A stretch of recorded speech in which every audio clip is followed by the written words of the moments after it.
Race fans, wipe the visor, adjust the 5-point harness. Race fans, it's the Hall of Fame 100. It's showtime!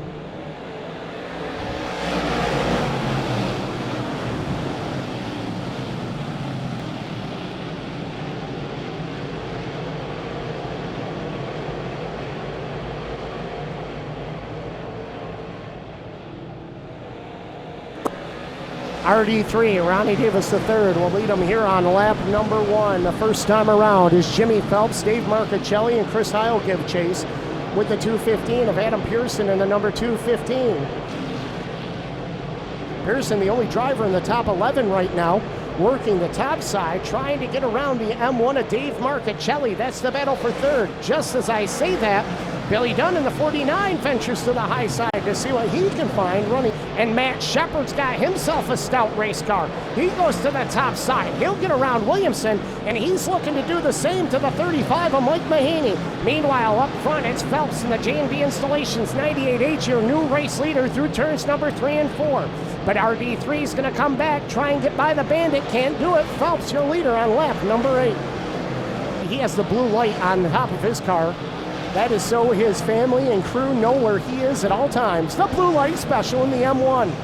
He'll get a run down the back straightaway as he goes after the RD3 of Ronnie Davis III.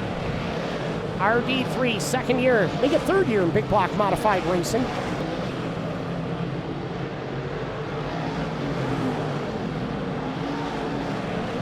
Jimmy Phelps lights the low side, but he has traffic in front of him. Has to go up a groove or two to try and get around Jack Lehner. The 3J will pull it down into the infield out of harm's way. The Scott Hamlin Racing S&S Asphalt Maintenance Ride pulls down to the infield, and we are under caution. Yellow lights are on. Mahaney, Perego, Larry White, the 88 of Matt Williamson, and we are green. Matt Shepard got a great start from the 4th spot, snuck underneath the RD3 machine to take over position number 2. Got around Marcichelli on the restart, got around Ronnie Davis III, and now he'll set sail after the 98H of Jimmy Phelps. Off of corner number 2, Phelps drifts up just a little bit. Shepard gets a run down the back straightaway. RD3 still right there. So is the M1 of Dave Marcichelli and the 215 of Adam Pearson. Pearson still running that top side to see what he can find with the number 5H of Chris Heil right there as well. Dave Marcichelli still there for third. Chris Heil fourth. Ronnie Davis sitting in fifth. Adam Pearson sixth. Mike Mahaney seventh. Anthony Perego is eighth. Larry White is ninth. And rounding out the top 10 is the Matt Williamson, number 88.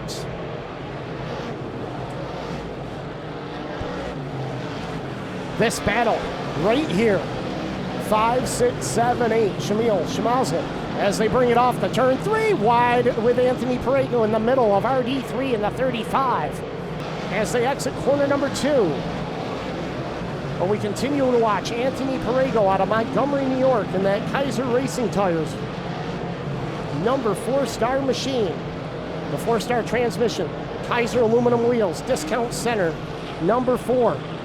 Perego takes the spot away from the 215 of Pearson, so move him up to position number 5. But it's not over yet as Matt Shepard in the 9S and Dave Marcichelli. Oh, Payne and the 9S of Shepard get together. Zach Payne goes around as we are under caution.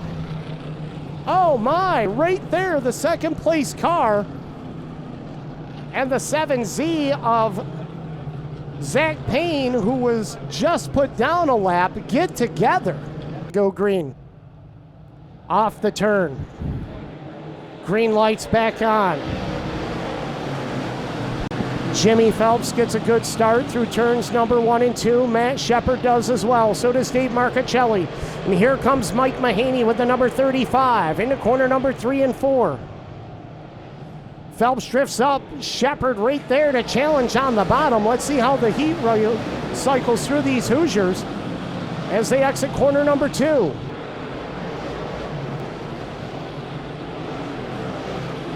His last win a non-points win at Volusia this year in February. But a points-paying win has eluded him since 2019. Shepard got a better run down into 3 and 4 as Mahaney's going to roll up a groove now. He'll pull even terms with Shepard off of turn number 4. Mike Mahaney takes the 2 spot away into turn number 1.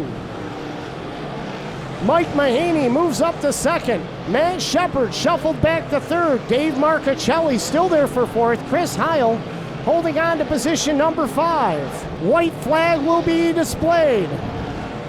One more time around for the Baldwinsville Bandit. Jimmy Phelps, the 98H, out of Baldwinsville, New York, the Hankey Baldwin Racing. J&B Installations, Mohawk Northeast, number 98H machine. He will win the Hall of Fame 100 here at Weedsport. And ladies and gentlemen, let the Bandit hear it. Here he comes. The Baldwinsville Bandit, Jimmy Phelps, climbs to the roof as a winner at Weedsport Speedway. These guys worked hard. I mean, we were quick in practice. Car didn't feel good. We just kind of kept making changes, and honestly, we didn't know what we were going to have. You know, we just knew that we didn't have a car in the heat that we could win, and these guys went to work, and I can't thank them enough. The thing was just flawless, and went through traffic well, which was huge, and yeah, tickled pink, man. You know, we got one here in the small block, but this is the real deal, and this is what we do it for, and so I got to thank everybody. I got to thank Al Hankey, Judy, everybody at Mohawk, Bob Parker, J&B Installations. These guys are here in Victory Lane with us tonight, so that's pretty special, and all the guys that worked so hard on this thing. Thank my family, everybody at home. Didn't make the big trek, but anyways, this feels good. Yeah, it was weird. It was kind of almost a little bit of a frustrating situation because it's like, you know, normally when there's brown down there, you know, you're better off being in it, but it seemed like our car seemed to lose a little speed trying to slow down enough to stay in it when it was that good in the middle. We just kind of keep the thing wound up. I don't know, you know, if we had gotten a dogfight, how it would have raced, but I think it was pretty good. It got around traffic pretty good, and yeah, every now and then you get a car that'll go anywhere, and tonight we had it on, and hopefully we can back it up tomorrow. You know, we're looking forward to both of them. Obviously, we're looking forward to all these. You know, anytime we can run for this money and these points, and you know, work out of the shop and every day and sleep in our own beds, it's awesome. I got to thank World Racing Group, DIRTcar, and everybody for kind of putting this on as a little bit of an experiment. And thanks for the fans that come out. And hopefully everybody's watching on TV, and we can kind of get this thing rolling and do it again next year.